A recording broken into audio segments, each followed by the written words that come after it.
What is going on, guys? My name is Xeo, and today you get to see my beautiful face. It's not beautiful, is it? Today I've got my very first PC build guide thingy. Yay! So without further ado, jump straight into this. For the CPU, I went for the Intel Core i7-4790K processor. Pretty good. It's a very strong, well, it's probably the best for the LGA 1150 socket, so good processor. Please don't fall over. For the RAM, went for Kingston's Fury X 16GB blue, 1866 MHz. Pretty good RAM. SSD, Crucial's BX100 series SSD, 250GB. Pretty good SSD. You don't really need any more than 250. Then for my mass storage, I've got a 1TB Western Digital Caviar Blue. I don't really use much mass storage, seeing as I have an external drive that I store pretty much everything on. So I just went for a smaller primary hard drive. Let's go motherboard. For the motherboard, went for the, I think that's backwards, yeah, I don't know why. The ASRock H97 anniversary motherboard. I was going to get the Z97, but when I went down to Umart, it was out of stock, and this was the closest thing they had to it, and I need to build it this weekend before I go away for 5 weeks. So yeah, still a good motherboard, just means I can't overclock, which was originally going to be the plan, but unfortunately no. Power supply is heavy. We got the thermal take, that's it. The Smart Series 750 watt power supply. It's 80 plus bronze, it's not the best thing ever, but it's not the worst thing ever either, and I don't really need that much, because I'll just be running one GPU. Now for the case. Take all that off there.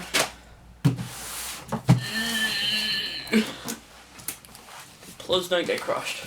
Not sure if you can see it. NZXT, probably backwards. NZXT's S340 case, it's the blue and black version. Looks really good. Match my RAM and everything. But yeah, I will show you when it's all finished. Peace.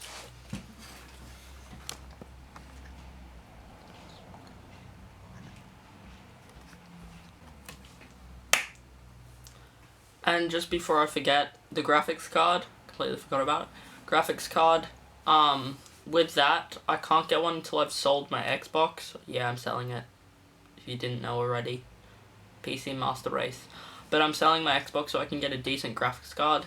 I'm currently looking at either a 980, or I've even found like cheap on like Craigslist, Amazon, places, Gumtree.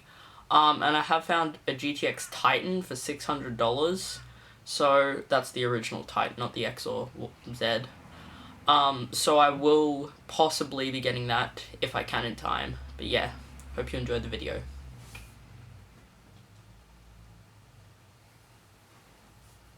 Peace.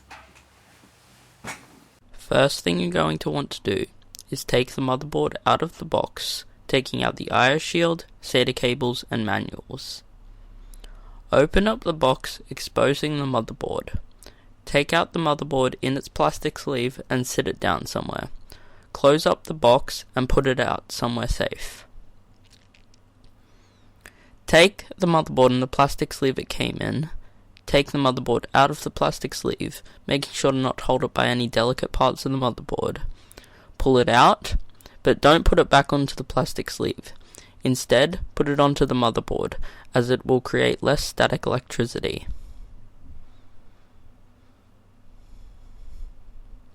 Next thing you're going to do is install your CPU. Lift up the bracket and the thing exposing the pins on the CPU socket. Take your CPU out of the plastic cover it came in, and then all you're going to want to do is drop it down into the socket. It shouldn't move around too much, so feel free to wiggle it around to make sure it's in place properly. Close down the retention arm, making sure that it's tight in place. You should hear a few sounds here, and the bracket should pop right off.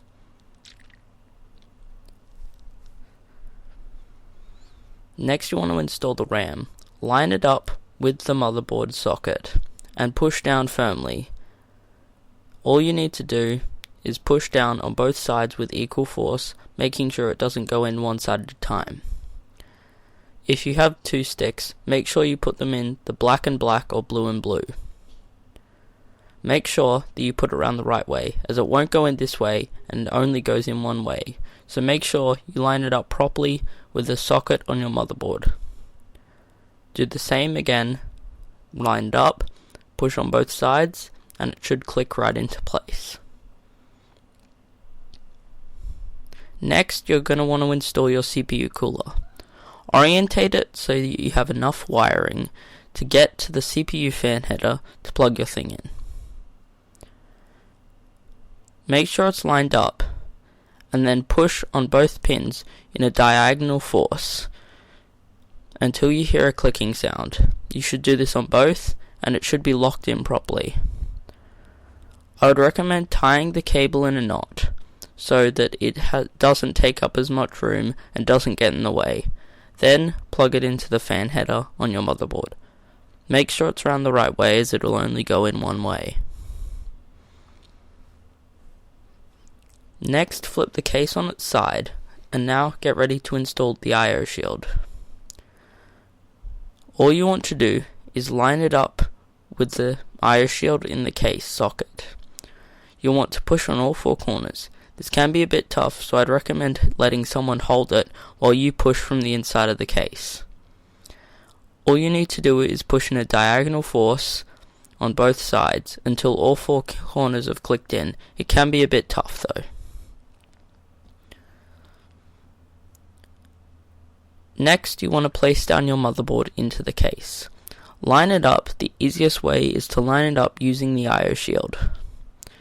Push it down and make sure that it's in the right place. Push it up against the I/O shield, making sure that all the cables and things you'll need to plug into your motherboard are easily accessible through the I/O shield. Once that's lined up, all you want to do is screw in all of the screws that you see visible on the motherboard. They should be on this motherboard here, here, here, here, here, and here. Once they're tied in, you can stand it back up and then get ready to install your power supply. Take the power supply. Make sure for this case it only goes in fan side down. Feed the cables through the power supply port. And then I'd recommend putting in the power supply halfway so you can install this. Not sure what it's called, it's just this. You want to put in screws in the bottom and top. There should be 4 screws altogether. Make sure it's screwed in tightly so that it goes on your power supply well. You then want to push the power supply in, tightening up the thumb screws. This shouldn't be too hard, as they are only thumb screws and they shouldn't be too hard. But if you need to use a screwdriver, that's fine. Now, I'm not going to do a guide on wiring because I'm terrible at it, but it took me ages to do. That's why it's night time. But next you want to install your SSD. To install the SSD, all you need to do is undo the thumb screw. It can be a bit tight from manufacturing. Undo the thumb screw and take out the SSD bracket. All you want to do is slide the SSD into the bracket and put in only 2 screws. As there's no moving parts in an SSD, 2 screws is more than enough. If you want to install 4 screws for the added security, that's fine. Put it down on the port and tighten it up. So yeah guys, so that's how you do it. That's how I built my baby. So this is just I completely forgot to record the conclusion.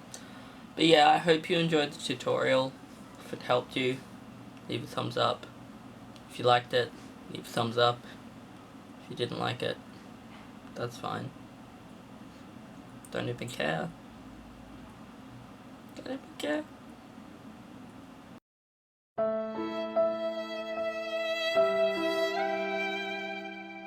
So yeah, I hope you enjoyed, and if you did, do whatever, like, comment, subscribe, and oh yeah, you might want to actually see it finished. There's it now. I'm putting like blue LEDs and everything in it. so it's gonna look a lot better. But yeah, if you enjoyed, hit that thumbs up button. I've said like it so many times, god damn it. But yeah, hope all you fabulous people love this video, and I will see you in the next video.